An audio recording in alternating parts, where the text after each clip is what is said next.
والصلاة والسلام على جميع الأنبياء والمرسلين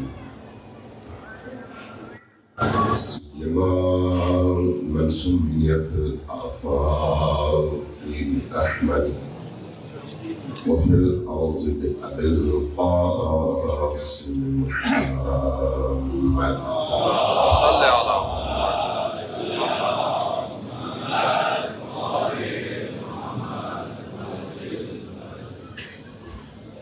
والصلاة والسلام على أولاده الطيبين الطاهرين المعصومين الميامين واللعنة الدائمة على أعدائهم أجمعين من يوم عذابتهم إلى قيام يوم الدين.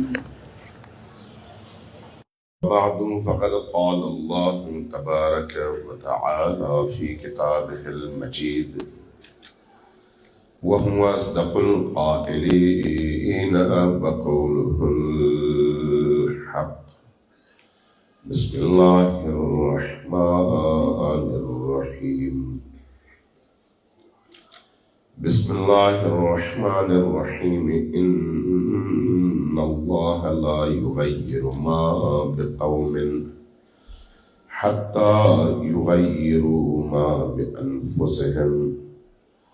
وقال رسول الله صلى الله عليه وآله وسلم إن لقتل الحسين حرارة في قلوب المؤمنين لا تبرد أبدا.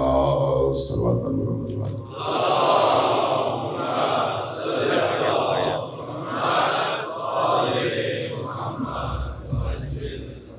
عزیزان گرامی، آج 7 محرم ہے. یقینی طور پر ہر ایک کی خواہش ہے کہ وہ ان مجالس سے زیادہ فیض حاصل کر سکے، معنویت میں اضافہ کر سکے. اس وقت باہر اچھی تعداد میں مومنین اس ٹھنڈ میں موجود ہیں اور اندر گنجائش موجود ہے کہ ان مومنین کو اندر جگہ مل سکے. اس لیے میں صلوات پڑھوں گا. صلوات کے ساتھ آپ سب ایک ایک قدم اٹھ کر آگے آئیں تاکہ پیچھے والوں کو جگہ مل سکے. صلوات پر محمد و آل محمد.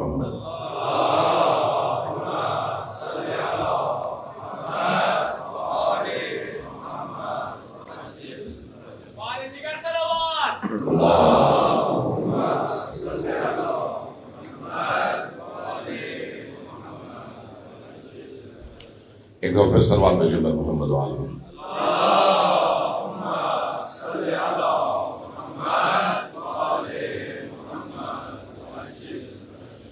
اللہ تبارک و تعالیٰ آپ کی اس عزاداری کو اپنی بارگاہ میں شرف قبولیت عطا فرمائے. یہ عزاداری ہمیں جہاں اہل البیت سے جوڑتی ہے وہیں ایک دوسرے سے جوڑتی ہے. دنیا کی مشکلات جتنی بھی زیادہ ہوں، رقابتیں جتنی بھی زیادہ ہوں، دولت و دنیا کے حصول کی کوششیں جتنی بھی بڑھ جائیں، مادی زندگی کی لذتوں کی تلاش جتنی بھی زیادہ ہمارے اندر وجود پائے، اور اس مادی دوڑ میں ہم جتنا بھی تیز بھاگنے لگے، اگر سکون ملے گا، اطمینان ملے گا اور دل کو قرار اور چین آئے گا تو وہ صرف ایک جگہ، اور اس جگہ کا نام ہے حسین کی مجلس. کیونکہ حسین کی مجلس، حسین کا ذکر اور حسین کی محفل دلوں کے قرار کی جگہ ہے. یہ ایسا ہی ہے جیسے انسان دنیا کی تمام تر مشکلات سے جب بھاگ کر پناہ تلاش کرتا ہے تو اس کو ماں کی آغوش کی صورت میں ایک پناہ گاہ ملتی ہے. حسین ابن علی ولی زمان اور تمام مؤمنین کے لیے پناہ گاہ، تمام مؤمنین کے لیے. اس لیے ان مجالس کی قدر کریں جو ہمیں ایک دوسرے سے جوڑتی ہیں. سال میں آپ جو یہاں پر جمع ہیں کتنی دفعہ ایک دوسرے سے ملے ہوں گے؟ شاید 2 4 10 بندوں سے ملے ہوں، لیکن ایک چھت کے نیچے اس طرح سے حسین ابن علی کے عاشقوں کا ایک دوسرے سے ملنا خود ایک بہت بڑی سعادت ہے۔ اس لیے وہ جو آپ شعار کربلا کی راہ میں دیکھتے ہیں، ان الحسین یجمعنا، حسین ہمیں جمع کرتے ہیں، متحد کرتے ہیں، جوڑتے ہیں، یہ صرف شعار نہیں ہے بلکہ ذکر حسین کی تاثیر ہے، حب حسین کی تاثیر ہے، عشق حسین کی تاثیر ہے۔ اس لیے جو چیز ان عزاداریوں کے نتیجے میں ہمارے اندر پنپنی چاہیے وہ یہ ہے کہ ہم ایک دوسرے کا احترام کرنا سیکھیں حسین ابن علی کی وجہ سے، ایک دوسرے کی عزت کرنا سیکھیں حسین ابن علی کی وجہ سے، ایک دوسرے سے درگزر کرنا سیکھیں حسین ابن علی کی وجہ سے، ایک دوسرے کی مدد کرنا سیکھیں حسین ابن علی کی وجہ سے۔ اگر ائمہ کی تعلیمات آپ دیکھیں، وہ تعلیمات بڑی عجیب ہیں ان معاملات میں۔ امام صادق علیہ السلام کے ایک شاگرد ہیں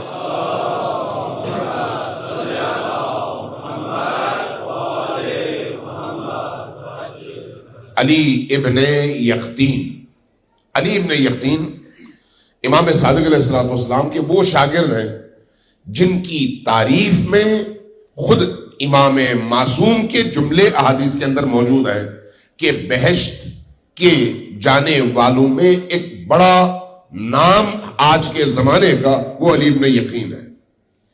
بہشت جس کے لیے، جس کو دیکھنے کا شوقین ہے، جو اہل صفا ہے، اہل باطن ہے، اس کا باطن نورانی ہے، بڑا کلام، بڑی احادیث، بڑے جملے ائمہ کی طرف سے اس شخصیت کے لیے ملتے ہیں۔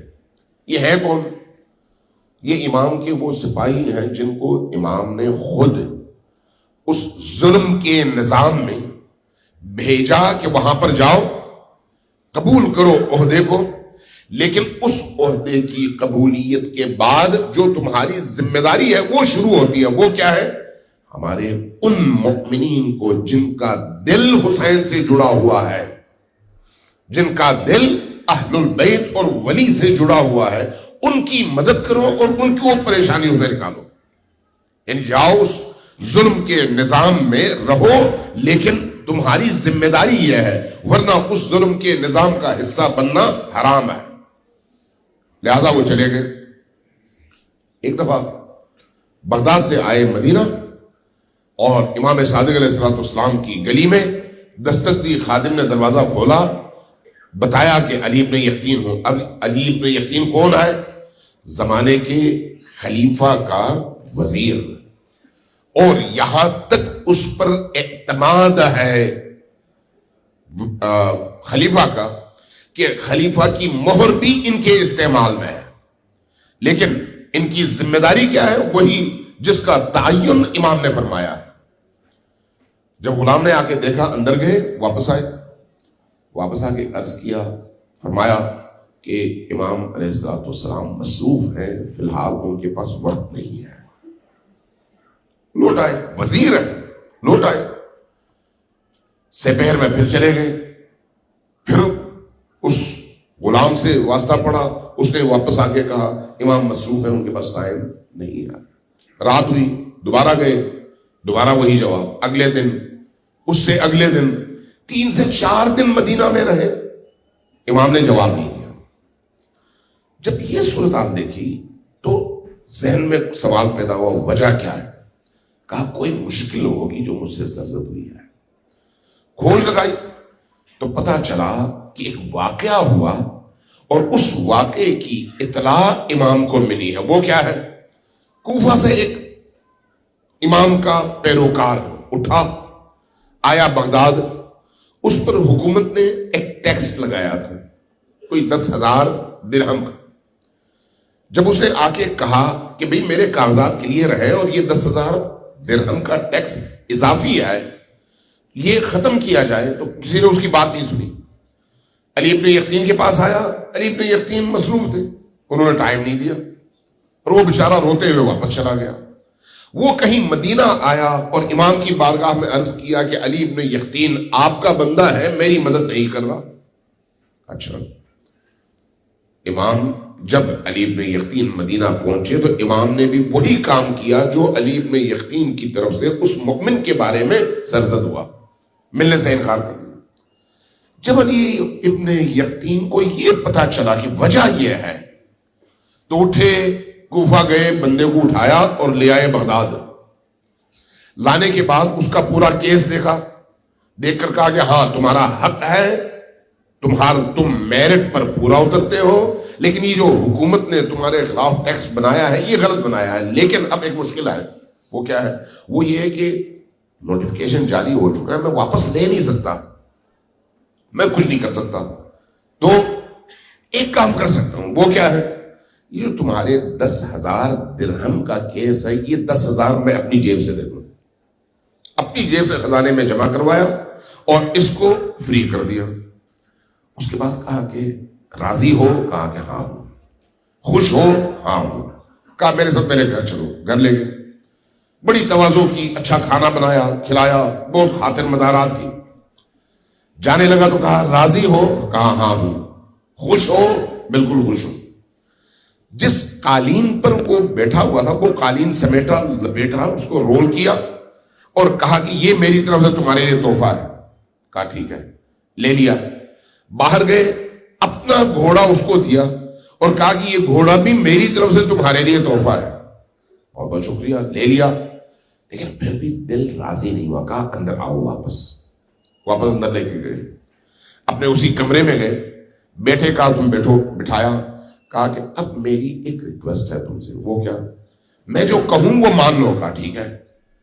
انہوں نے اپنے رخسار زمین پر رکھے اور ان سے کہا کہ اپنا پاؤں میرے رخسار پر رکھو. کہا وہ کیوں؟ کہا کہ میں نے, تم امام صادق کے شیعہ ہو, تمہارا میں نے دل دکھایا ہے, اس لیے میں امام صادق کا بھی مجرم ہوں اور تمہارا بھی مجرم ہوں. میں چاہتا ہوں کہ میں اتنا اپنا مقام نیچے لے آؤں کہ مجھے احساس ہو کہ تمہیں یہ جرأت کیسے ہوئی کہ تم نے امام صادق کے ایک شیعہ کو اس طرح سے اذیت دی. اس لیے میں چاہوں گا کہ اپنا پاؤں میرے چہرے پر رکھو, رخسار پر رکھو, تاکہ میں اندر سے پرسکون ہو جاؤں. کہا نہیں, میں یہ کام نہیں کر سکتا. کہا کہ پھر میں تمہیں جانے نہیں دوں گا. مجبور کیا. جب مجبور کیا تو وہ مان گیا. اس نے اپنے پاؤں اٹھائے اور اس کے چہرے پر, اپنے رخسار پر رکھا. اس کے بعد اٹھ کر کہا اب راضی ہو؟ کہا ہاں راضی ہو. کہا تمہارے دل میں میرے لیے کوئی کدورت, کوئی دکھ, کوئی غم؟ کہا بالکل نہیں. کہا اب تم جاؤ. وہ سارے تحفے تحائف دیے اور اس کو واپس بھیج دیا. اس کے بعد آئے مدینہ. مدینہ میں آ کے جیسے ہی امام صادق علیہ السلام کے دروازے پر پہنچے, غلام نے دروازہ کھولا اور سیدھا لے کے اندر امام کی بارگاہ میں گیا. جیسے ہی بیٹھے, امام نے فرمایا کہ یہ طریقہ ہے میرے شیعوں کو راضی رکھنے کا, اور تم نے اس طرح سے اپنے اس گناہ کی تلافی کی ہے. میرا اگر کوئی شیعہ ہے اس کو کبھی بھی تنگ نہ کرنا, اس کے دل کو تکلیف نہ پہنچانا, اذیت نہ دینا. کیوں؟ اس لیے کہ وہ میرا شیعہ ہے. میرا شیعہ کیا مطلب ہے؟ پارٹی بازی ہے کہ بھئی امام صادق کی پارٹی کا ہے, محبت کرتا ہے, اس لیے نہیں. یہ شیعہ ہونا ایک عنوان نہیں ہے, بلکہ باطنی طور پر عالم زر سے ہی امام اور معصوم اور ولی کے ہاتھوں ان کے پیروکاروں کی وہ بیعت ہے جس کے نتیجے میں اس کے دل کو اللہ وہ نورانیت عطا کرتا ہے کہ وہ باقی تمام مخلوقات میں ممتاز ہو جاتا ہے. ممتاز ہو جاتا ہے, اس کو وہ مقام ملتا ہے. اس مقام کی وجہ کیا ہے؟ ولایت کے دائرے میں داخل ہونا, چونکہ وہ اللہ, نبی اور علی کی ولایت کے دائرے میں داخل ہوا ہے. آپ لوگ اگر قم گئے ہوں, قم میں حضرت معصومہ سلام اللہ علیہا کے حرم کے پیچھے مدرسہ فیضیہ ہے. مدرسہ فیضیہ آیت اللہ سید عبد الکریم حائری نے بنایا ہے. ان کے بیٹے تھے وہ خود آیت اللہ سید عبد الکریم شیخ عبد الکریم حائری، بہت بڑے مرجع تقلید اور بہت بڑے عالم. ان کی اپنی ایک ہسٹری ہے. انہوں نے جب یہ مدرسہ بنایا تو اس مدرسے کو اللہ نے ایک ایسے انقلاب کا مرکز بنا دیا جس کے نتیجے میں آج پوری دنیا کے اندر تشیع پوری دنیا کے نظاموں کے مقابلے میں سب سے تگڑا، سب سے مضبوط، اکیلا توحیدی نظام کا علمبردار ہے. یہ اس حوزہ علمیہ نجف قم کی برکت ہے اور اس مدرسے کی برکت ہے جس کی تشکیل آیت اللہ العظمی عبد الکریم حائری نے کی.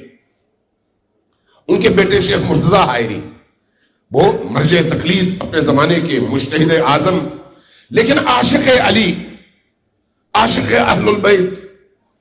جب کبھی ان کو موقع ملتا قم سے فوراً نکلتے. اس زمانے میں گاڑیاں اس طرح سے فراوان نہیں تھی. بس پہ بیٹھتے، مرجع تقلید، مجتہد، فوراً پہنچتے مشہد. رات مشہد میں امام رضا علیہ السلام کے حرم میں گزارتے، راز و نیاز کرتے اور صبح واپس گاڑی میں بیٹھتے تاکہ 15-16 گھنٹے سفر کر کے واپس قم پہنچے اور ہفتے کے دن دوبارہ تدریس کا آغاز کریں. وہ اپنی سوانح عمری میں لکھتے ہیں کہ ایک دفعہ میں مشہد کے لیے نکلا، مشہد پہنچا. اب جب آپ مشہد پہنچتے ہیں، چاہے مشہد ہو، کربلا ہو، سامرہ ہو، باقی زیارتیں ہوں، جب آپ امام معصوم کی بارگاہ میں پہنچتے ہیں تو اس بارگاہ میں داخل ہونے کے کچھ آداب ہیں. ان آداب میں ایک یہ ہے کہ آپ کا بدن پاک ہو، آپ کا لباس پاک ہو، آپ کا ذہن پاک ہو، آپ کا دل پاک ہو. جب آپ گھر سے نکلنے لگے تو غسل کر کے نکلیں، صاف کپڑے پہن کے نکلیں اور دل کو متوجہ کریں کہ کس ہستی کی بارگاہ میں آپ جا رہے ہیں. اور جب جانے لگے حرم کی طرف تو آہستہ آہستہ قدم اٹھاتے ہوئے باوقار انداز میں ادھر ادھر دیکھے بغیر، دکانوں کی طرف دیکھے بغیر، لوگوں کی طرف دیکھے بغیر، آپ کی پوری یکسوئی اور توجہ اس امام کی طرف ہونی چاہیے. یہ ان آداب میں سے ہے. لہذا کہنے لگے جب میں حرم کی طرف جانے لگا تو انہی آداب کا خیال رکھتے ہوئے اپنی دنیا میں گم، ذکر میں مصروف اور آہستہ آہستہ قدم اٹھاتے ہوئے جا رہا تھا. جب میں صحن میں پہنچا تو ادھر سے ایک بندہ آیا، مجھے ظاہراً پہچانتا تھا، مرجع تقلید، آیت اللہ اور اتنی بڑی علمی شخصیت آیا، دونوں بازو پھیلا کر بڑے والہانہ انداز میں مجھ سے ملنا چاہا. میں اپنی دنیا میں تھا، اس کی وجہ سے میں نے توجہ نہیں دی. جب وہ آیا تو میں آنکھیں کھولی، دیکھا، ہاتھ ملایا اور گزر گیا. اس بیچارے کو بڑا دکھ ہوا اور تکلیف ہوئی. مجھے محسوس نہیں ہوا. وہ آپ کوئٹہ کی زبان میں کہتے ہیں کوچرا ہونا کہتے ہیں نا. ہاں، تو کہنے اس کی یہ کیفیت ہو گئی. ہم نے کہا چلیں آگے چلیں. آیت اللہ العظمی شیخ مرتضیٰ حائری کہتے ہیں کہ میں حرم میں داخل ہوا.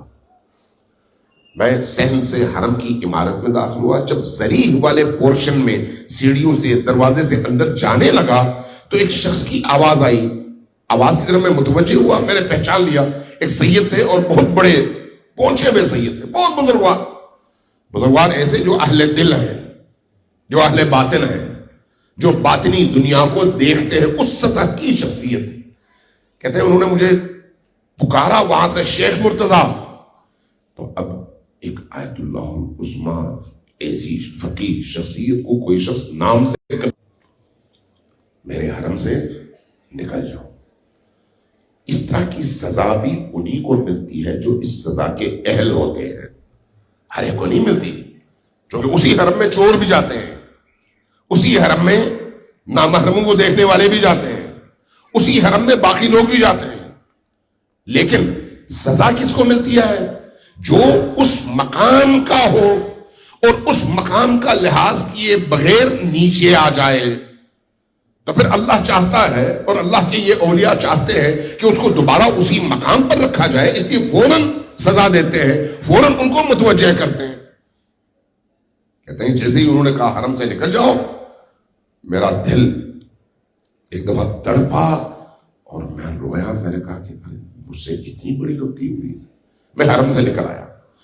اب تلاش کر رہا ہوں اس جوان کو کہ وہ کہاں پر ہے. پوچھتے پوچھتے پتا چلا فلان جگہ ہے.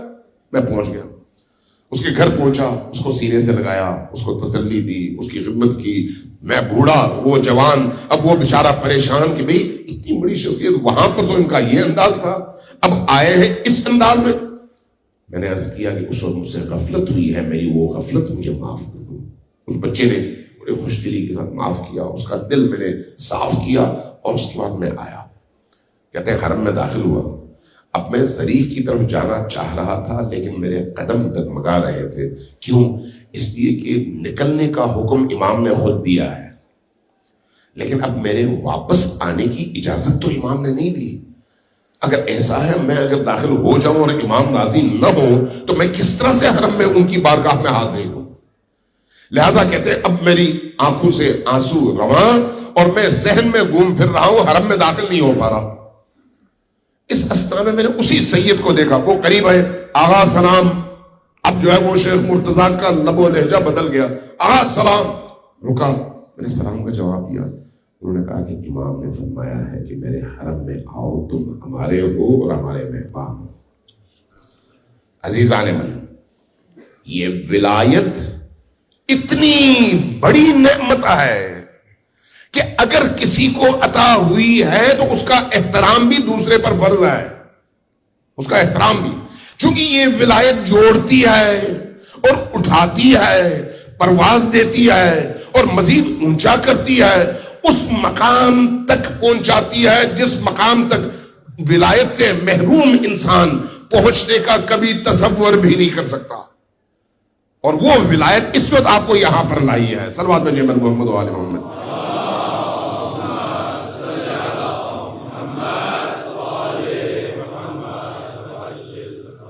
ایک دفعہ پھر ذرا اونچی آواز سے صلوات بھیجیں محمد و آل محمد.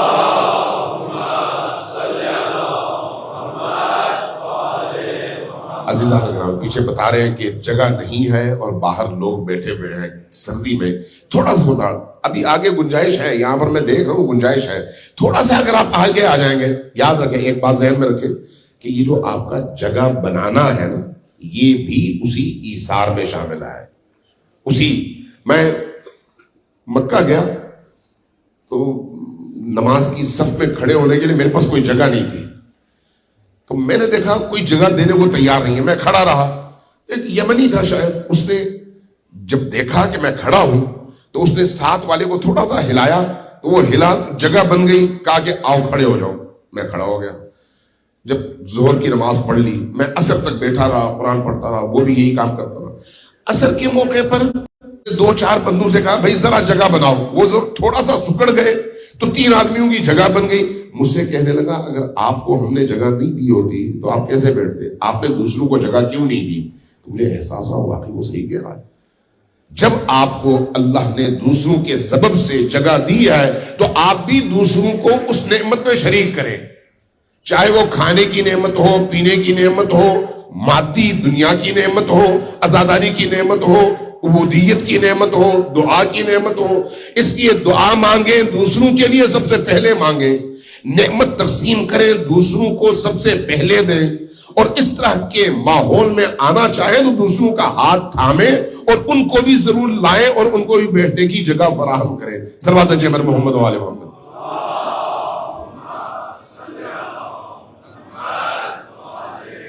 مزید گنجائش میرا خیال ہے تھوڑا سا سر کے آگے آئے. پیچھے سردی میں جو لوگ سکڑتے ہیں, میں باہر دروازے کے پاس 2-3 راتیں تھوڑی دیر کے لیے بیٹھا تو مجھے محسوس ہوا کہ ہڈیاں جم جاتی ہیں. اس لیے ان بیچاروں پر رحم کریں, تھوڑا سا آگے آ جائیں تاکہ پیچھے سے آنے والوں کو جگہ ملے. صلوات بھیجیں محمد و آل محمد.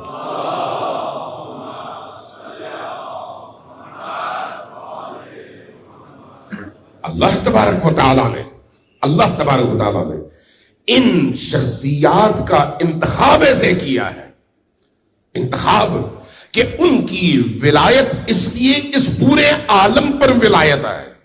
یہ جو قرآن کریم میں پڑھتے ہیں انما یرید اللہ لیذھب عنکم الرجس اہل البیت ویطہرکم تطہیرا. صلوات بھیجیں محمد و آل محمد.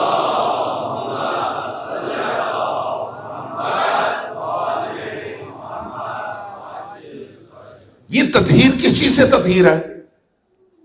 ہر طرح کی کمی اور نقص سے، صرف نجاستیں نہیں، ہر وہ چیز جو نقص شمار ہو اور اس کے مقابلے میں کوئی کمال ہو.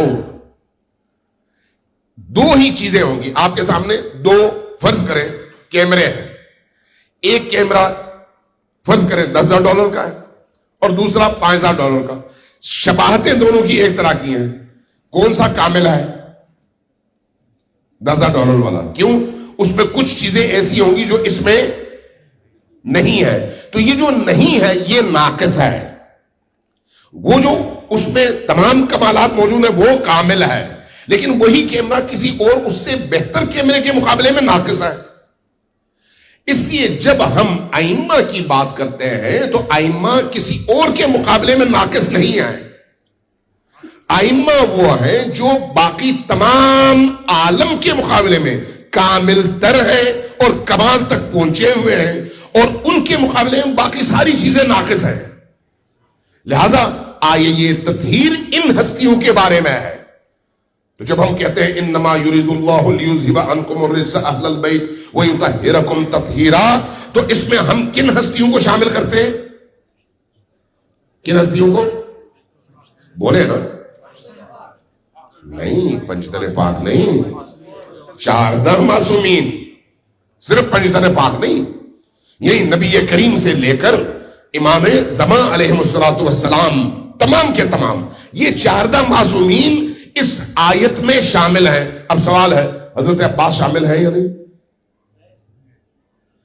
حضرت زینب شامل ہے یا نہیں؟ حضرت علی اکبر شامل ہے یا نہیں؟ حضرت علی اصغر شامل ہے یا نہیں؟ سوچنے والی بات ہے. نہیں ہے، جبکہ وہ بھی معصوم ہے. عصمت کے حوالے سے وہ معصوم ہے، گناہ انہوں نے کوئی نہیں کیا اور گناہ ان سے دور ہے. لیکن جو مقام ولایت ہے، اور ولایت کا بھی کامل ترین مرتبہ ہے جس سے اوپر ولایت کا کوئی مقام نہیں ہے، وہ مقام اگر کسی کو حاصل ہے تو وہ یا نبی ہے یا نبی کے یہ 13 فرزند ہیں، جن میں علی اور فاطمہ اور آگے ان ہستیوں کے فرزند امام زمان علیہ السلام تک. یہ ہستیاں وہ کامل ترین ہستیاں ہیں جو اس آیت کی مصداق ہیں. اس آیت میں یہی لوگ شامل ہیں. اس کا مطلب یہ نہیں ہے کہ باقی ہستیاں گناہگار تھی، نہیں. حضرت عباس بھی عصمت کے ایک مرتبے پر فائز ہیں، حضرت زینب بھی عصمت کے ایک مرتبے پر فائز ہیں. پہلے میں نے جیسے عرض کیا کہ 2 کیمرے ہوں، ایک $9,000 کا، ایک $10,000 کا. $10,000 والا یقیناً اس 9,000 سے کچھ اور خصوصیات اضافی رکھتا ہے جو اس میں نہیں ہے. تو اس کا مطلب یہ نہیں کہ یہ کیمرہ نہیں ہے، یہ بھی کیمرہ ہے، لیکن اس درجے کا نہیں ہے. وہ جو اس درجے کا ہے وہ صرف وہی ہے.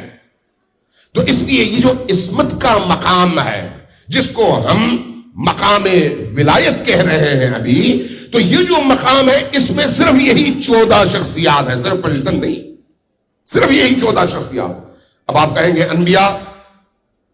انبیاء آیا اس مقام پر ہیں یا نہیں کہ اس طرح کی ولایت کے مرتبے پر وہ فائز ہو سکے؟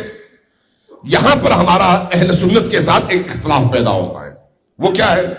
وہ سمجھتے ہیں کہ نہیں، انبیاء سب سے افضل ہیں، جبکہ ایسا نہیں ہے. سب سے افضل نہیں ہے.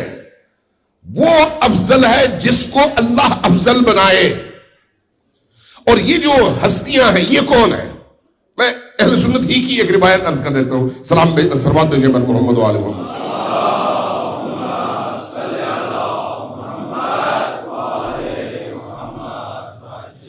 آپ کے صلوات کی آواز آپ کی تعداد کے لحاظ سے بہت کم ہے. جس طرح سے آپ ہیں جس تعداد میں، اسی حساب سے ذرا صلوات بھیجیں پر محمد و آل محمد.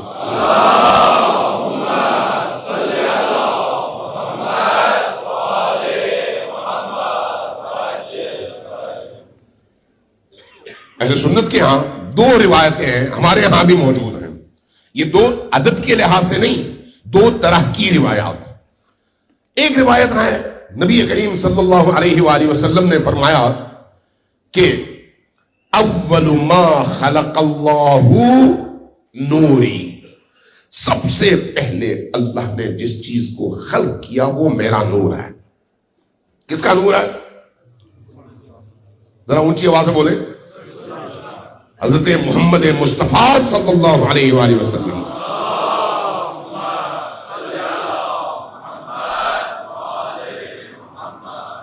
اس کے بعد اگلی روایت یہ بھی شیعوں میں بھی ہے اور اہل سنت میں بھی ہے. فرمایا کہ انا وعلی من نور واحد، میں اور علی ایک ہی نور کے دو حصے ہیں. تو اس کا مطلب یہ ہوا کہ پہلی جو خلقت ہے اللہ کی بارگاہ میں، یعنی اللہ تبارک و تعالیٰ جب اکیلا تھا، جب اس نے کچھ خلق نہیں کیا تھا، تو یہ جو کچھ خلق نہیں کیا تھا کا جملہ میں کہہ رہا ہوں، اس کا مطلب کیا ہے؟ اس کا مطلب یہ ہے کہ تب اللہ کے علاوہ کچھ بھی نہ تھا. کچھ بھی نہ تھا. زمین نہیں تھی، آسمان نہیں تھے، فرشتے نہیں تھے، جبرائیل نہیں تھے، اسرافیل نہیں تھے، اسرائیل نہیں تھے، اور باقی ساری مخلوقات نہیں تھیں، انسان نہیں تھے. انسان بھی، جس انسان کو آج ہم کہتے ہیں حضرت آدم کی اولاد، تو کیا ان سے پہلے بھی کوئی انسان تھے یا نہیں تھے؟ تھے یا نہیں تھے؟ جی دو پارٹیاں ہو گئیں، بعض کہتے ہیں تھے، بعض کہتے ہیں نہیں تھے. حضرت آدم سے پہلے 40 متعدد آدم گزرے ہیں. روایات ہیں، یہ احادیث ہیں کہ 40 متعدد آدم گزرے اور ان کی نسلیں گزری ہیں. ایسا نہیں ہے کہ حضرت آدم پہلے انسان ہو، نہیں، انسان گزرے ہیں، آدم گزرے ہیں، ان کی نسلیں گزری ہیں. حضرت آدم ابھی آئے ہیں اور ان کو آئے ہوئے کتنا عرصہ ہوا ہے؟ زیادہ سے زیادہ بھی کتنا عرصہ ہوا ہوگا؟ 15,000 سال. اس سے زیادہ نہیں ہے اس حضرت آدم کی تاریخ جن کی نسل سے ہم ہیں. لیکن اس عالم کی جو عمر ہے وہ تو کروڑوں نہیں، اربوں سال بھی آپ نہیں کہہ سکتے، اتنا زیادہ ہے. ابھی بھی آپ مختلف جگہوں میں جائیں، یہ جو زمین شناسی کے ماہرین ہیں، جب کوئی خاص چیز آتی ہے تو اس کی عمر کی لمٹ معین کرنے کے لیے وہ کچھ سائنسی اصول اپناتے ہیں اور اس کے بعد کہتے ہیں کہ اس کی عمر 1 کروڑ سال ہے، اس کی عمر 1.5 کروڑ سال ہے. یہ انہی اصولوں، ریاضیات کے ان اصولوں کے تحت وہ اس عمر کا تعین کرتے ہیں. تو یہ عالم تو تھا، فرشتے تو تھے، زمین تو تھی، سمندر تو تھے. اس عالم میں شاید میرے کل پرسوں ایک نقل کیا تھا، ناسا والوں نے کیمرہ بنایا. ابھی کہا تھا آپ سے، عرض کیا تھا یا نہیں کیا تھا؟ ناسا والوں نے ایک کیمرہ بنایا، ابھی کچھ عرصے پہلے اس کی رونمائی کی ہے انہوں نے. تو میں نے اس کی وہ دیکھی رپورٹ، تو انہوں نے کہا تھا کہ یہ تازہ ترین اور جدید ترین کیمرہ ہے. یہ جو جدید ترین کیمرہ ہے، اس کیمرے کی جو پہنچ ہے وہ 4.5 لاکھ نوری سال ہے. کتنے؟ 4.5 لاکھ نوری سال. اس کا مطلب کیا ہوتا ہے؟ نوری سال یعنی وہ رفتار جو لائٹ کی رفتار ہوتی ہے، روشنی کی رفتار. ہم اس وقت جس روشنی سے استفادہ کرتے ہیں وہ کس چیز کی ہے؟ سورج کی. سورج کی ہے. سورج کی روشنی سورج سے ہم تک کتنی دیر میں پہنچتی ہے؟ جی 8 منٹ. اگر 8 منٹ میں سورج کی روشنی ہم تک پہنچتی ہے تو ہمارا فاصلہ سورج کے ساتھ کتنا ہے؟ جی کلومیٹرز میں اگر دیکھا جائے، مائلز میں دیکھا جائے تو کتنا ہے سورج کا ہمارے ساتھ فاصلہ؟ جی ذرا اونچی آواز سے بولے. تقریباً، ٹھیک ہے، 3 لاکھ کلومیٹر کا فاصلہ یہ جو روشنی ہے کتنی دیر میں کراس کرتی ہے؟ 8 منٹ میں. تو اس 3 لاکھ کو 8 منٹ میں تقسیم کرو تو پر منٹ روشنی کی رفتار کتنی بنتی ہے؟ آپ اندازہ لگا رہے ہیں، بعد میں گھر جا کے کیلکولیٹ کر لیں. تو اس کا مطلب یہ ہے کہ روشنی ہم تک پہنچتے پہنچتے 1 منٹ میں فرض کریں کم از کم بھی کوئی 40,000 کلومیٹر کا فاصلہ 1 منٹ میں طے کرتی ہوگی. تو 3 لاکھ کلومیٹر کا فاصلہ طے کر کے روشنی ہم تک پہنچتی ہے. کیمرہ انہوں نے بنایا 4.5 لاکھ نوری سال کی دوری پر جو موجودات ہیں ان کو دیکھ سکیں. 4.5 لاکھ نوری سال کے فاصلے پر. یعنی اس طرح کے سورج جو ہیں اس کے پیچھے بھی کئی دنیایں ہوں تو وہاں تک وہ بھی سال نہ سیکنڈ نہیں، منٹ نہیں، گھنٹے نہیں، دن اور راتیں نہیں، مہینے نہیں، سال. اور وہ بھی 4.5 لاکھ نوری سال، لائٹ ایئر، لائٹ والے. اتنے فاصلے پر دیکھنے کا کیمرہ انہوں نے بنایا. اب وہ کہتے ہیں کہ اب ہمیں پتا چلا کہ اس کے بعد بھی اتنی دنیایں ہیں کہ اس کو بھی دیکھنے کے لیے ابھی ہمیں مزید اس کیمرے کو اپڈیٹ کرنا پڑے گا. یہ جو اتنا وسیع عالم ہے اس کا کوئی خالق ہے یا نہیں ہے؟ وہ خالق کون ہے؟ وہ خالق وہی ہے جس نے محمد و آل محمد کو خلق فرمایا ہے.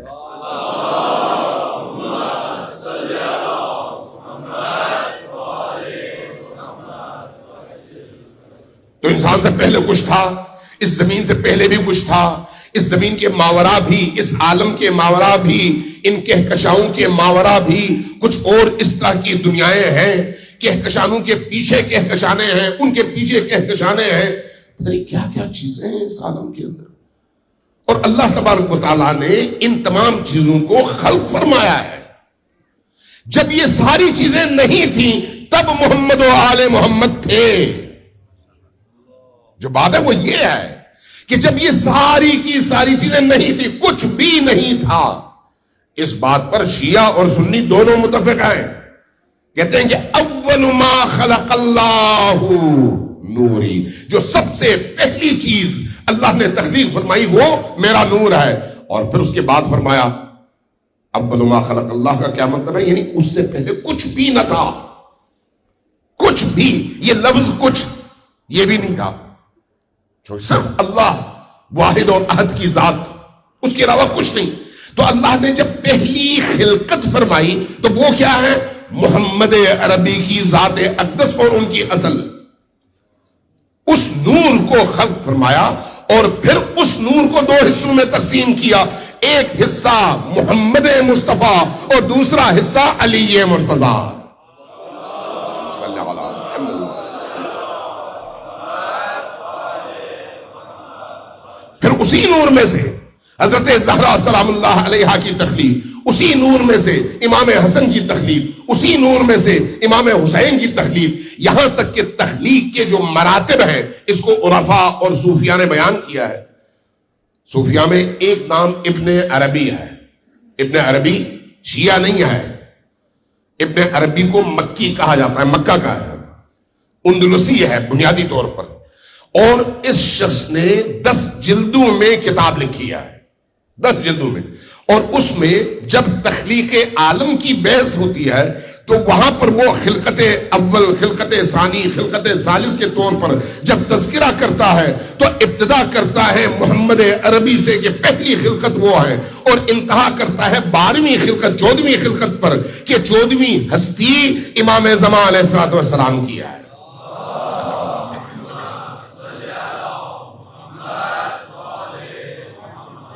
تو اللہ تبارک و تعالیٰ نے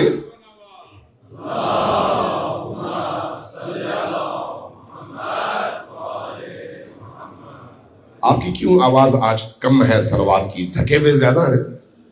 اتوار کا دن تھا اس لیے تھک زیادہ گئے. ذرا زیادہ اونچی آواز سے صلوات بھیجیں میرے محمد والے.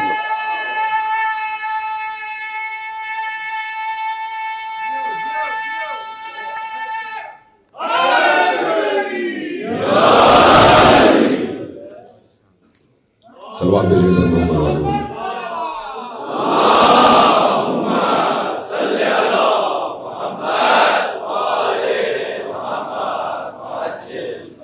میری ایک اور ڈیوٹی لگی ہے وہ فنڈ ریزنگ کے حوالے سے.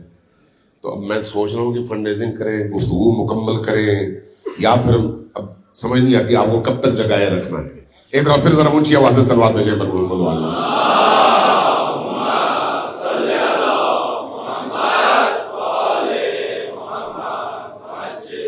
تو مجھے لگتا ہے کہ آج میری یہ گفتگو جو ہے 10-15% بھی مکمل نہیں ہو پائے گی. کل اگر اللہ توفیق دے تو اس کو کوشش کروں گا کمپلیٹ کرنے کی. تو غور کیجئے گا کہ اللہ تبارک و تعالی نے جب کچھ نہیں تھا تب ان ہستیوں کو خلق کیا ہے. اور یہ شیعہ اور سنی مشترکہ روایت ہے، شیعہ نہیں صرف. اور جب آپ اس اینگل سے دیکھتے ہیں تو یہ وہ پہلی شخصیات ہیں. ان پہلی شخصیات کے حوالے سے اللہ نے پھر ان کے انوار سے باقی عالم کو خلق کیا ہے. ان کے انوار سے، ان کی نورانیت سے، اپنے نور سے نبی کے نور کو، نبی کے نور سے باقی انوار کو، ان 14 انوار سے پھر باقی تمام موجودات کو. تو جتنے انبیاء آئے وہ سارے کے سارے انبیاء نور محمدی ہی کا نتیجہ ہیں. وہ خود مستقل نہیں بلکہ نبی کریم صلی اللہ علیہ وآلہ وسلم کا فیض ہے. لہذا اب جب ہم ان انبیاء کو خلقت کے اعتبار سے دیکھتے ہیں تو مادی بدن کے اعتبار سے حضرت آدم پہلے ہیں، لیکن معنوی حوالے سے، روح کے حوالے سے، اصل کے حوالے سے، درجے کے حوالے سے، مرتبے کے حوالے سے، مقام کے حوالے سے پہلا اس پورے عالم میں نبی کریم ہے، اور دوسری ذات علی مرتضیٰ کی ذات ہے. صلوات وجہ پر محمد وآل محمد.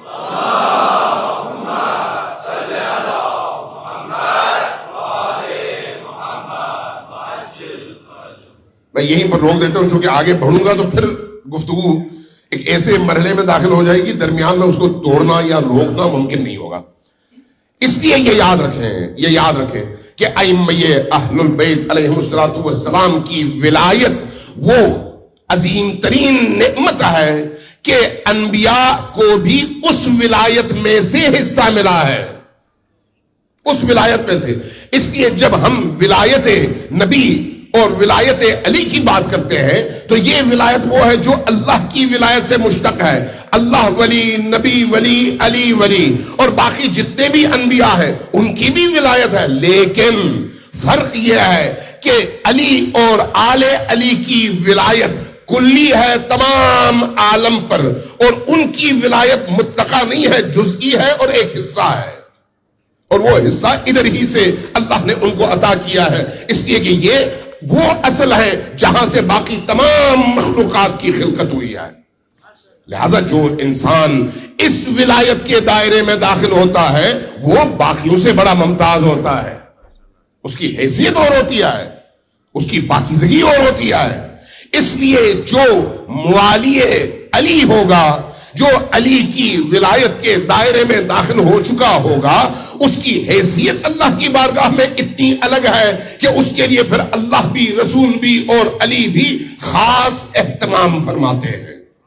صلوات وجہ پر محمد وآل محمد.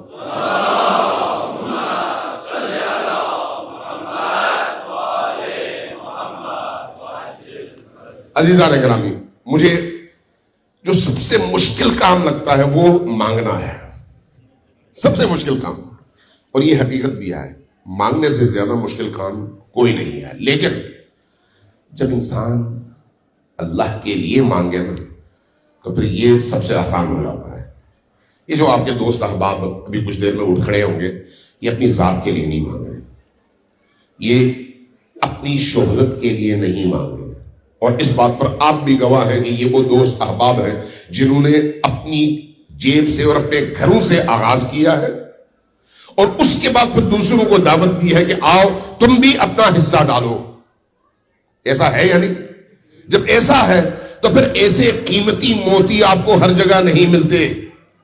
لوگ پہلے چندہ جمع کرتے ہیں اور اس کے بعد کام کرتے ہیں. یہ وہ ہیں جنہوں نے اپنے سے آغاز کرنے کے بعد، کام کی بنیاد رکھنے کے بعد پھر دوسروں کو شریک ہونے کی دعوت دیا ہے. اس اعتبار سے قدر کریں، واقعی قدر کریں. میں دل سے یہ بات کر رہا ہوں. مجھے انہوں نے کوئی کمیشن نہیں دیا ہوا، یہ ذہن میں رکھیں. ہاں، اور نہ ہی میں اس طرح کا انسان ہوں، لیکن میں دل سے سمجھتا ہوں کہ یہ انتہائی پاکیزہ قدم ہے. اور یہ ایام وہ ہے جس میں ہمیں دل کھول کر اپنے اس مرکز کو مرکز بنانے میں حصے دار بننا چاہیے. جب آپ ہی کی کمیونٹی کا ایک انسان، ایک شخص ایک پوری بلڈنگ خرید کر دے سکتا ہے تو دوسروں کی بھی تو ذمہ داری بنتی ہے یعنی وہ کیا ہے؟ اگر جیسے کل ہمارے صادق بھائی نے پوری تفصیل بیان کر دی کہ کس چیز کا کتنا خرچہ ہے، 5 سے 6 لاکھ ڈالر کا خرچہ ہے. اگر آج کے یہی لوگ جو یہاں پر بیٹھے ہوئے ہیں، چاہے ہماری مائیں بہنیں بیٹیاں ہیں، چاہے ہمارے بھائی ہیں اور عزیز ہیں، اگر یہی لوگ آج عزم کر لیں کہ صبح تک یہ 6 لاکھ ڈالر ہم نے ہر صورت میں مکمل کرنا ہے، تو کتنی دیر کا کام ہے؟ صرف ایک ارادے کا، صرف ایک ارادہ. اگر ہر بندہ اپنی جگہ اپنی کیپیسٹی میں یہ ارادہ کر لے کہ تھوڑا سا میں اپنا دل بڑا کر کے جیب میں ہاتھ ڈالوں، اکاؤنٹ میں جاؤں، تو ٹھیک ہے. کل فرض کریں ایک ٹائم کا کھانا نہیں ملے گا، کوئی بات نہیں. اگر مرکز آپ کا مضبوط ہو جاتا ہے، اگر سینٹر آپ کا مضبوط ہو جاتا ہے، جہاں سے آپ کی روح کی ہر طرح کی پاکیزہ ترین غذا آپ کو مل سکے، تو اس کے نتیجے میں آپ کی دنیا بھی بنتی ہے اور آخرت بھی بنتی ہے. اور قرآن نے وعدہ کیا ہے کہ اگر آپ اخلاص کے ساتھ واقعی خدا کی نیت سے جیب میں ہاتھ ڈالیں اور دیں، تو اللہ آپ کو اس دنیا میں ہر صورت میں دیتا ہے، لیکن جب ادھر دیتا ہے تو 10 گنا نہیں دیتا. اگرچہ 10 گنا کے وعدے قرآن میں ہیں. من جاء بالحسنتی فلہ 10 امثالها، جو شخص 1 روپیہ دیتا ہے اللہ تبارک و تعالیٰ اس کو 10 برابر دیتا ہے، لیکن شرط یہ ہے کہ وہ اس کو محفوظ طریقے سے اس دنیا تک لے کر جائے.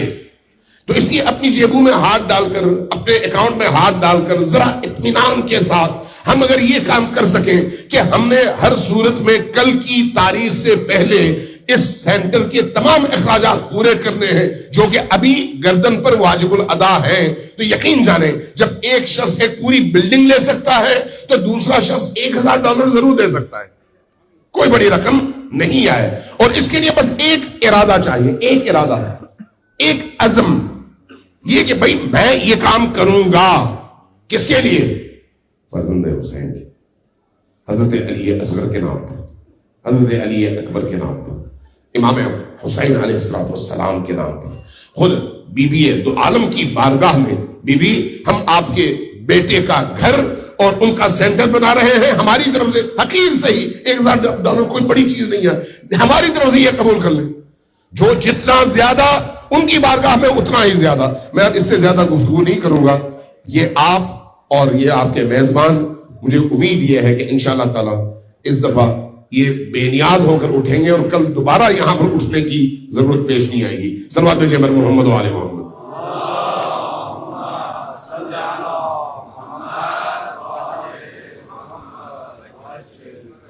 ایک دفعہ پھر ذرا اونچی آواز سے صلوات بھیجیں بر محمد و آل محمد.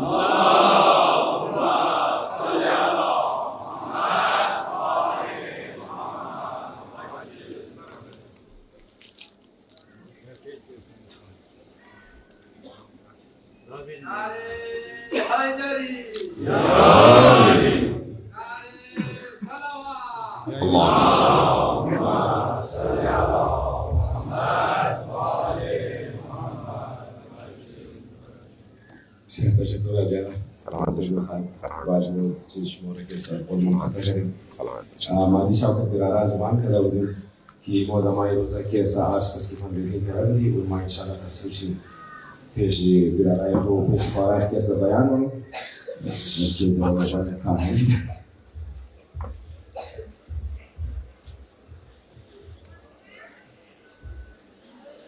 برای خوشنودی امام زمانه بلند صلوات.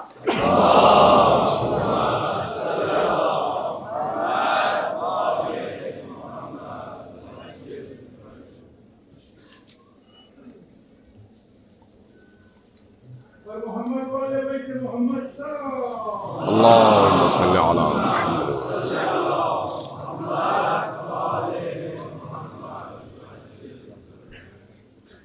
پیشنس دمای روزامو فندریزینگ را که استارت کردیم ما از اول رفتیم یک چکر سوری سیدنی که برارای سیدنی حکومت مومنان ازناک است اگر اونا قبض زدی که اونا هم که صدای کار خیر است بگره بعض برادر کسی دونجی قدر وصل کسی که زمو کمک کرد که من از نایک برادر شایان است که $5,000 اونا دادک مورد برادر ایدر چنگیزی است اونا $5,000 دادک مورد کربلای یعقوب اونا $1,000 دادک امتر کربلای طاهر کسی اونا $1,000 دادک مورد یک منت بخش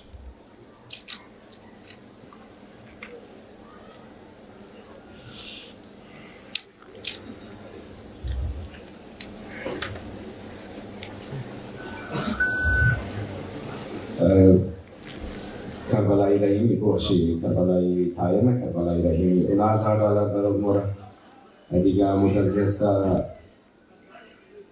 آقای باید بوده که اونا که $13 دادک مورد باز ما از بعد آمدی واپس به ملبورن از ملبورن کستم برادرای ما کسته که ما کمش کمک کرده که ولی از ناصری فریز کسته آقای عبدالغنی است اونا $20,000 دادک مورد آقای مهدی یعقوبی که غان ماشاءالله اونا $12,000 داد اونا میشه کسته در هر موقع کسته اونا که از مویسه است خدا انشالله کسته اونا را یه قدر ترقی بیده که بلیشی مقصد جمع نده خدای ما انشاءالله خدای ما هم کسی اونا را دمانی کاربارش مزید توفیق ده و هر کسی که از ما کمک کرده خدا انشاءالله اونا را دمانی کاربارشی و منی زندگیشی منی زندگی اولادش کسی انشاءالله ترقی و توفیق بده دیگه زاکر بابو اونا کسی مورد $1,000 داده اونا هم کسی میشه که از ما استرس دیگه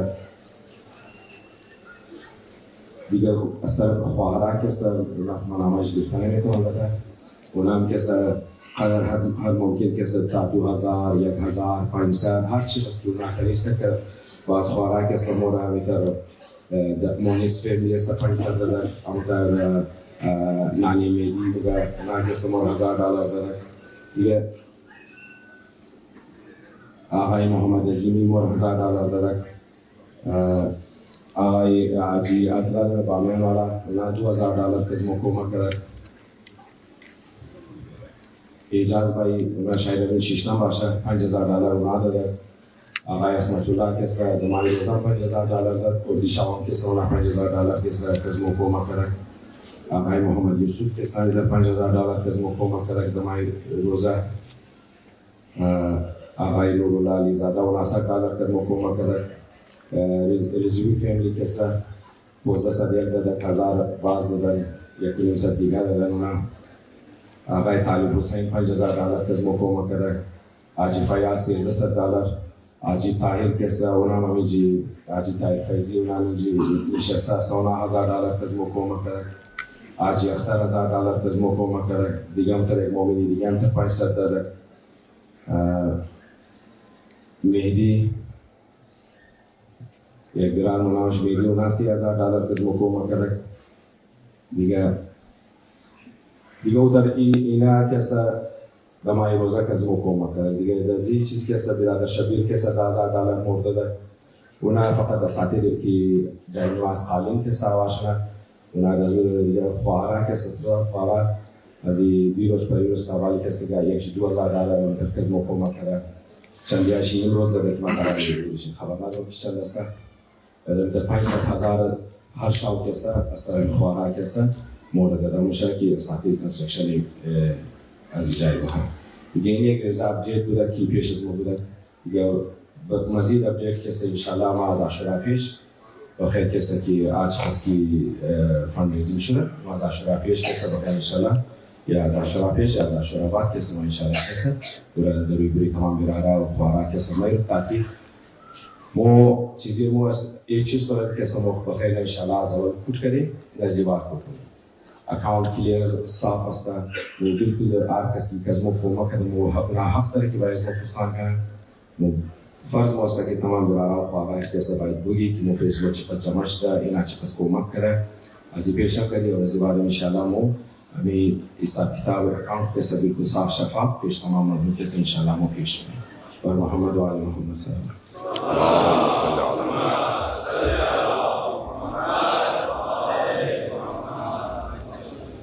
جن عزیزوں اور دوستوں نے آج دل کھول کر اس سینٹر کی آباد کاری اور اس کے مسائل کو حل کرنے کے لیے پیسے نکالے. اللہ تبارک و تعالیٰ ان کو عالم محشر کی تمام سختیوں سے نجات عطا فرمائے اور ان کو دنیا اور آخرت دونوں میں اس خدمت کے عوض وہ نعمتیں جو انہوں نے کبھی سوچی بھی نہ ہو ان کو عطا فرمائے.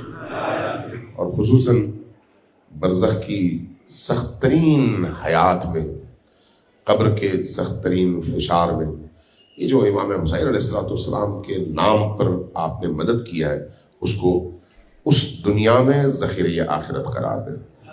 سب مل کر ذرا اونچی آواز سے صلوات بھیجیں پر محمد والے.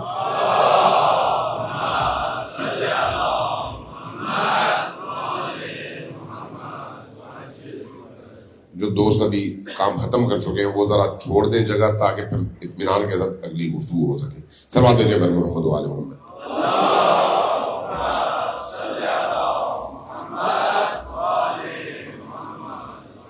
ایک اور پھر ذرا ان سب دوستوں کے اعمال کی قبولیت کے لیے اونچی آواز سے صلوات بھیجیں پر محمد والے.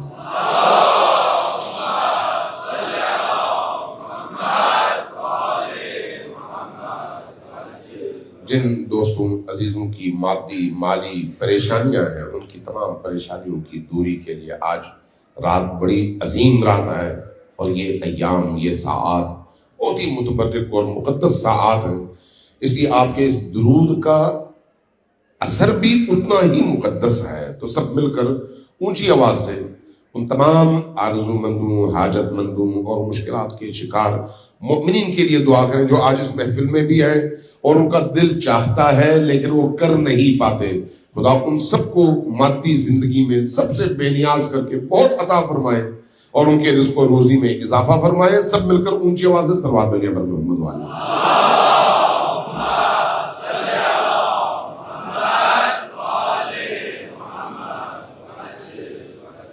امام زمان کا قلب مبارک ہم سب سے راضی ہو. اونچی آواز سے صلوات بھیجیں پر محمد والے.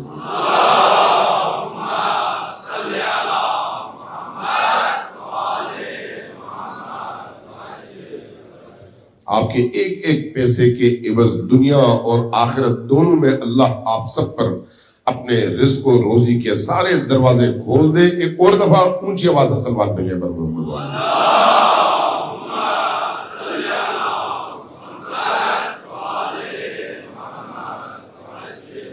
جن دوستوں نے آج کسی بھی وجہ سے وہ ہاتھ نہیں ڈال سکے اور نیت انہوں نے کی ہے کہ آئندہ وہ ضرور کریں گے تو ان کی نیتوں میں اللہ برکت عطا فرمائے اور ان کی نیتوں کو قبول فرمائے. اونچی آواز سے صلوات بھیجیں پر محمد والے.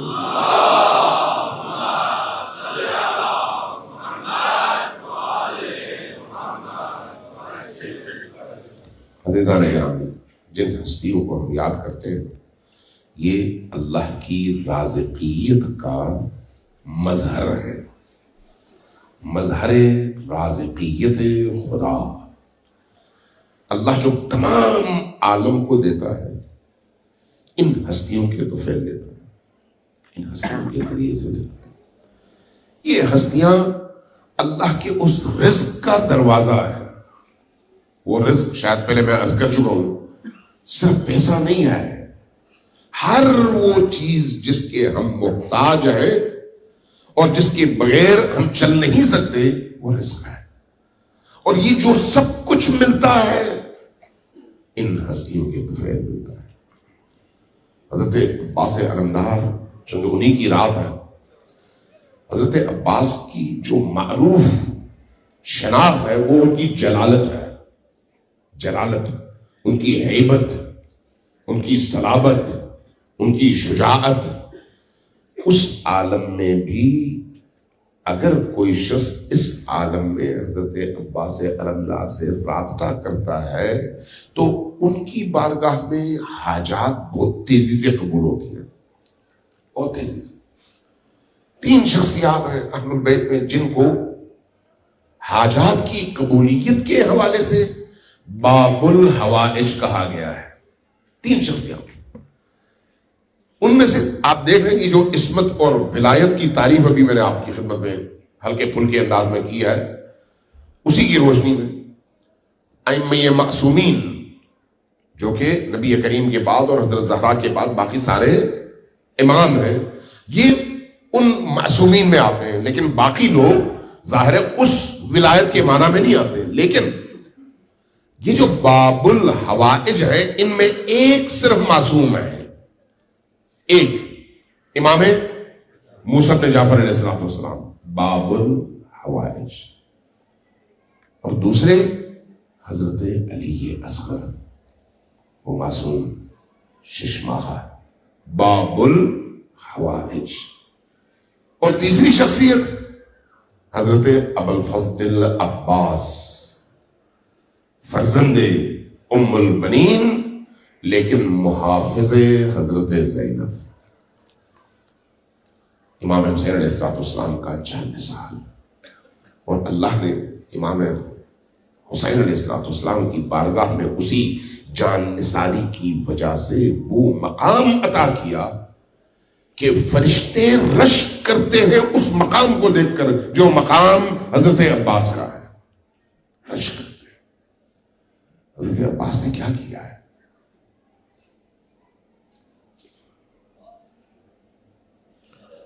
حضرت عباس نے اپنی پوری ہستی اپنے ولی پر قربان کی، پوری ہستی. حضرت عباس کوئی معمولی شخصیت نہیں ہے، اہل البیت میں ان کا مقام بڑا عجیب و غریب ہے، بڑا عجیب و غریب. حضرت عباس خود امیر المؤمنین کی دعا ہے. تصور کر سکتے ہیں کہ امیر المؤمنین علی ابن ابی طالب نے اللہ سے جو مانگا ہے وہ عباس ہے. عباس یعنی دعائے علی. جب ام البنین کے گھر حضرت عباس کی ولادت ہوئی اور امیر المؤمنین کو اطلاع ملی، امیر المؤمنین گئے، اس بچے کو اٹھایا. اٹھانے کے بعد جب اپنی آغوش میں لے کر اس کے دونوں ہاتھوں کو پکڑا، انگلیوں کو پکڑا، یوں اٹھایا تو پھر اشک بہانے لگے اور کہنے لگے یا قمر بنی ہاشم، تم نے ان دو چھوٹے چھوٹے بازوں کی تربیت کرنی ہے تاکہ عاشور کے دن ان کو کٹوا سکو، ان کو کٹوا سکو. کیسا وقت ہوگا جب یہ دو بازو کربلا میں حسین ابن علی کے دفاع میں کٹ رہے ہوں گے. وہ بچہ ہے، وہ بچہ ہے. حضرت عباس علمدار کو قمر بنی ہاشم کہا گیا ہے. قمر یعنی چاند. کیوں قمر بنی ہاشم کہا گیا؟ اس لیے کہ مدینہ میں جب حضرت عباس گھر سے نکلتے تھے تو ان کے چہرے کو دیکھ کر لوگ کہتے تھے دیکھو چاند اتر آیا ہے زمین پر. اپنی وجاہت، اپنی خوبصورتی، اپنے جمال اور اپنے حسن کی وجہ سے.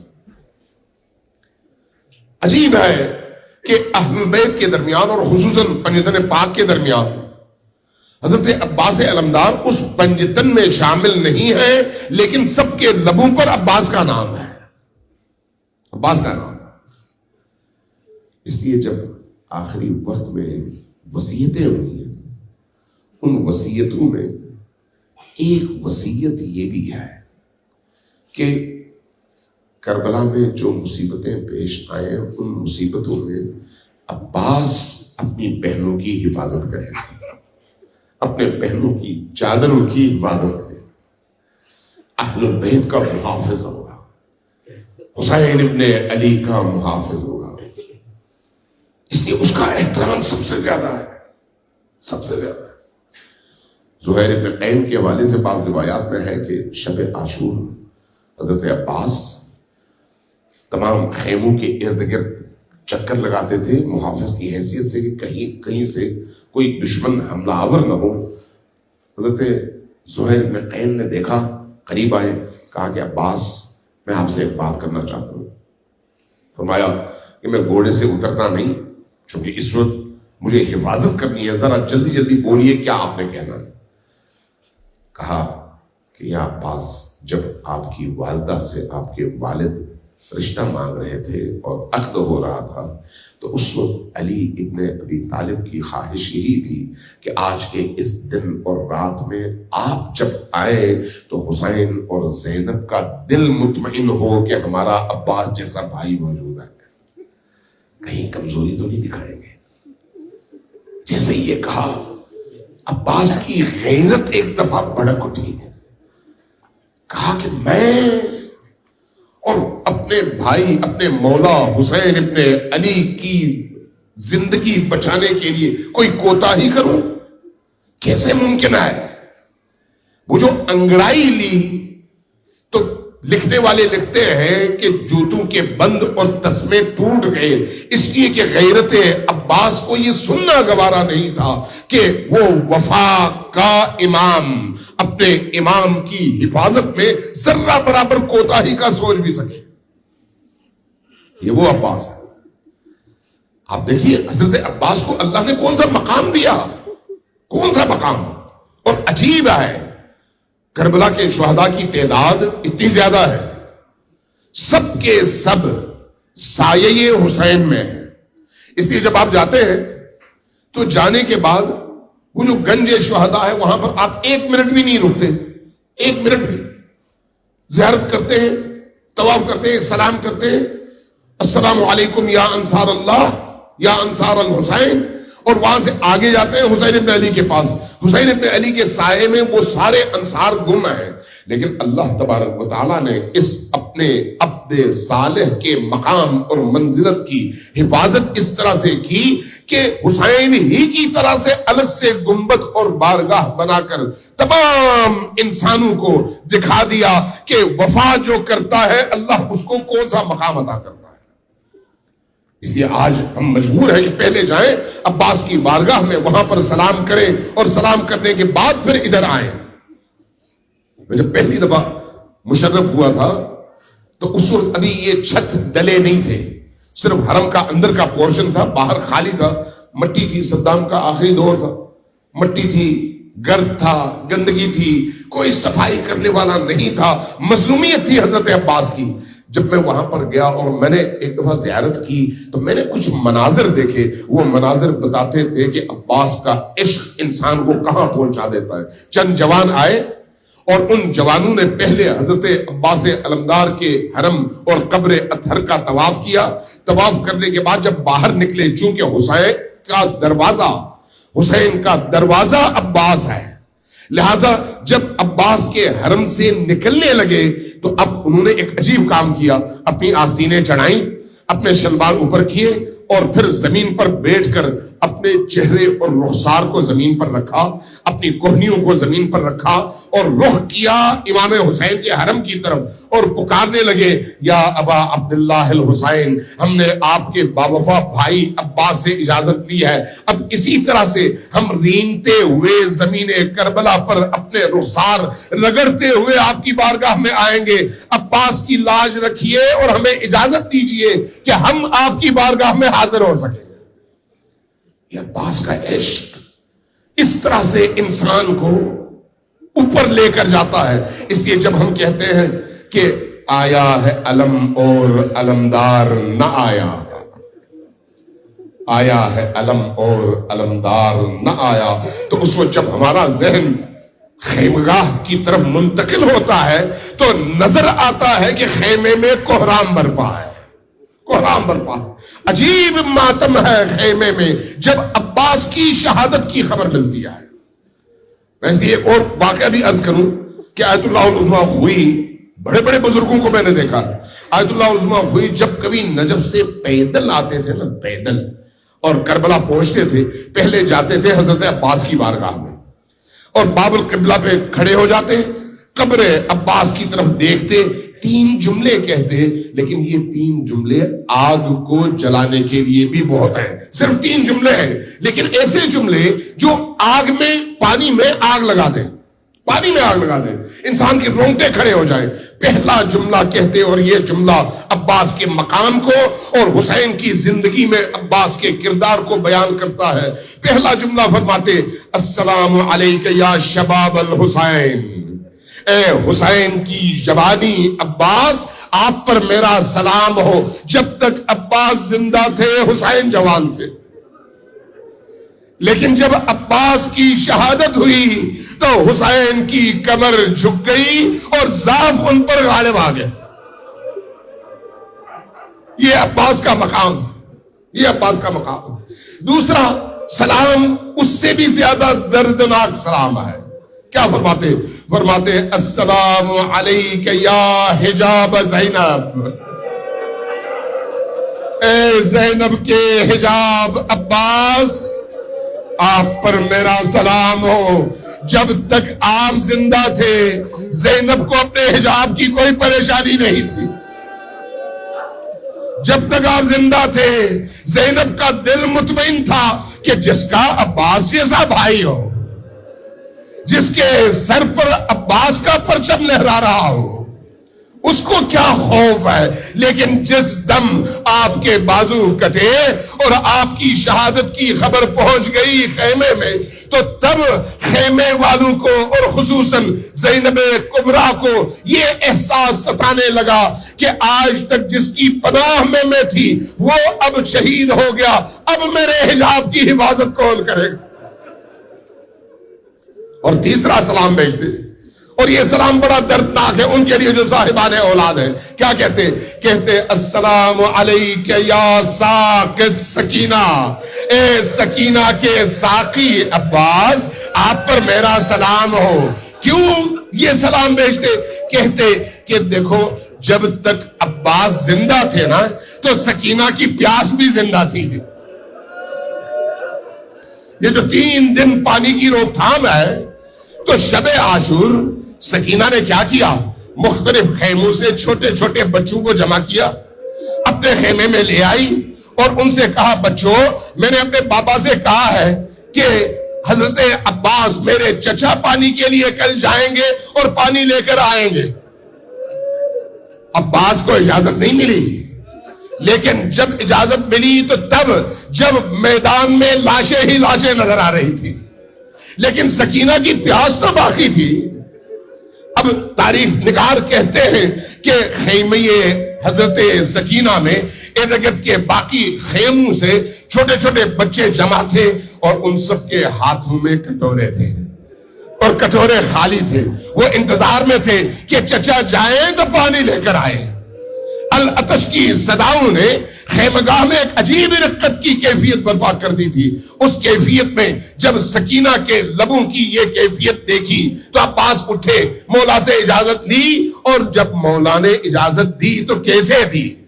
بعض مورخین نے لکھا ہے کہ جب عباس آئے تو مولا نے کہا کہ نہیں عباس تمہیں میں اجازت نہیں دے سکتا. فرمایا کہ مولا اب مجھے اتنی اجازت تو دے کہ میں کم از کم اپنے ان معصوم بچوں کے لیے پانی لے کر آؤں. جب یہ کہا تو مولا نے کہا عباس تم میرے لشکر کے سپہ سالار ہو تو تمہیں کیسے اجازت دوں. جیسے یہ جملہ کہا نا تو بعض لوگوں نے لکھا ہے اور بتایا ہے، کہتے ہیں کہ جیسے ہی حسین ابن علی کی زبان سے یہ جملہ عباس نے سنا فوراً کہنے لگے میرے مولا وہ لشکر کہاں ہے جس کا میں سپہ سالار ہوں. یہ جملہ سنا حسین روئے، عباس کو اجازت دی، لیکن شرط رکھی کہ عباس میں پانی کی اجازت دے رہا ہوں. اب جب عباس پانی لینے کے لیے جا رہے تھے تو اس وقت کیفیت عجیب تھی. سکینہ کے ارد گرد معصوم بچے جمع تھے. یہ جو معصوم بچے جمع تھے ان معصوم بچوں کے لبوں پر العطش کی آواز تھی. سکینہ کہہ رہی تھی بچوں میں نے اپنے چچا سے وعدہ لیا ہے، اب پریشان نہ ہونا، بس کچھ دیر کی بات ہے پانی آ جائے گا. حضرت عباس روانہ ہوئے، القمہ کی طرف گئے، لڑے، القمہ میں داخل ہوئے، سینکڑوں ملحدین کو لشکر یزید کو مارا، اور جب داخل ہوئے القمہ کے نہر میں تو یہ وہ مقام ہے جہاں پر وفائے عباس نظر آتا ہے کہ عباس وفا نہیں وفا کے امام ہیں.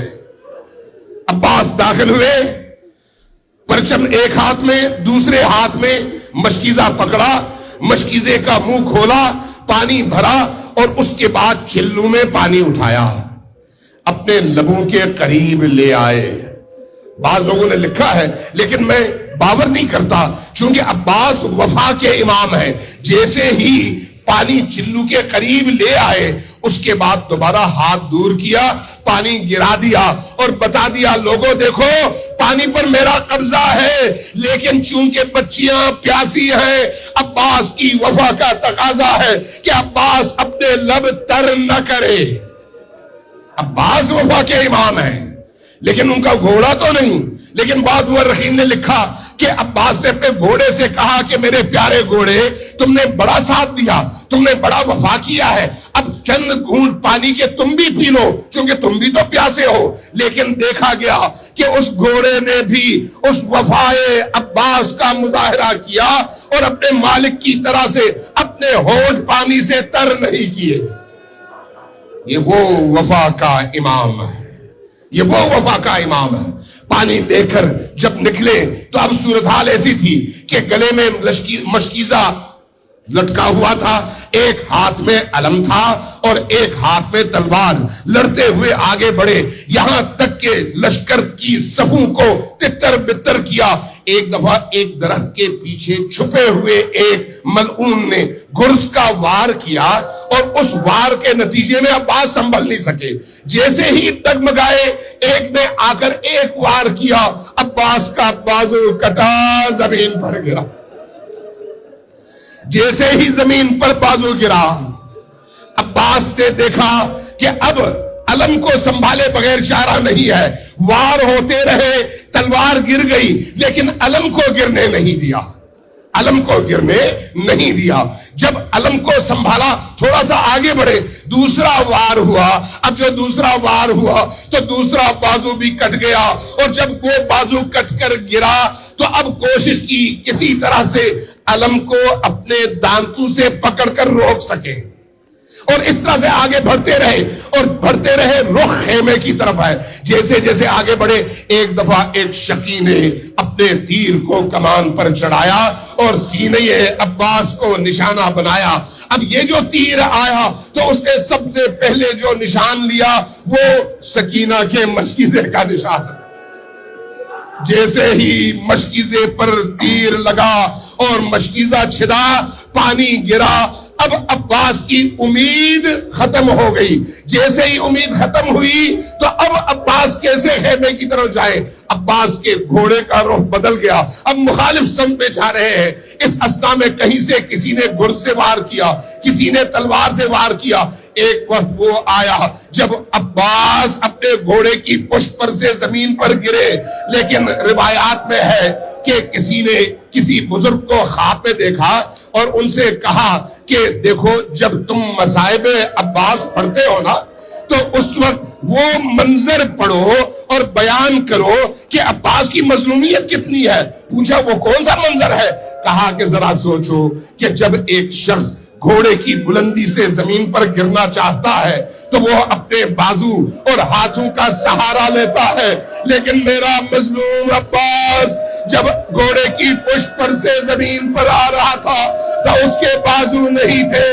اس کٹے ہوئے بازو کے ساتھ جب عباس گرے ہوں گے تو کس شان سے زمین پر گرے، کس کیفیت میں زمین پر گرے ہوں گے. عباس جب زمین پر گرے، اب جب زمین پر گرے تو عجیب کیفیت تھی. وہ کیفیت کیا تھی؟ جسم تیروں سے لہو لہان تھا اور ایک تیر عباس کی آنکھ پہ لگا ہوا تھا.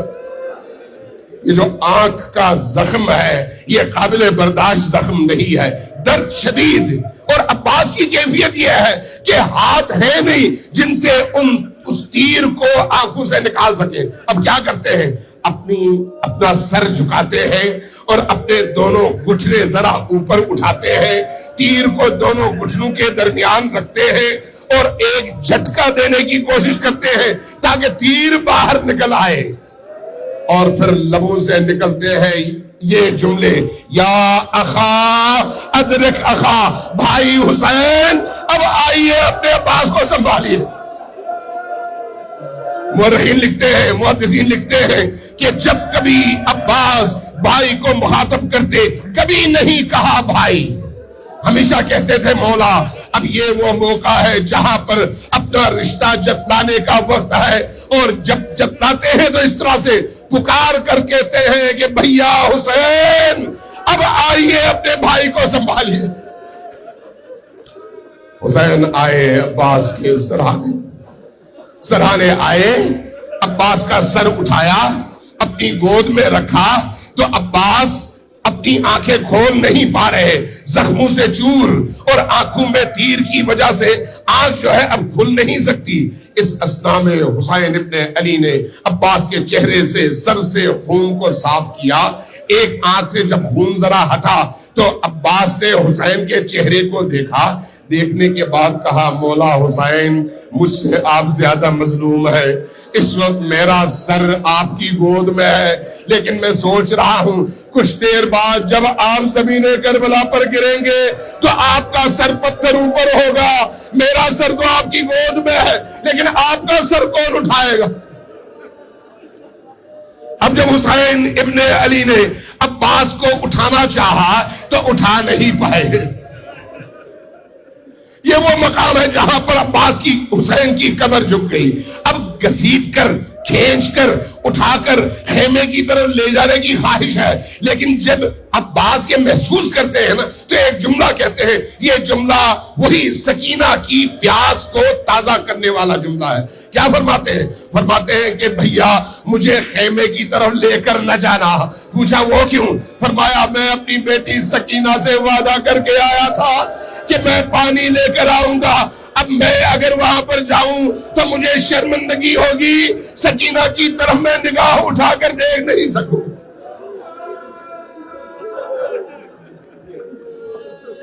ماتم حسین یا عباس۔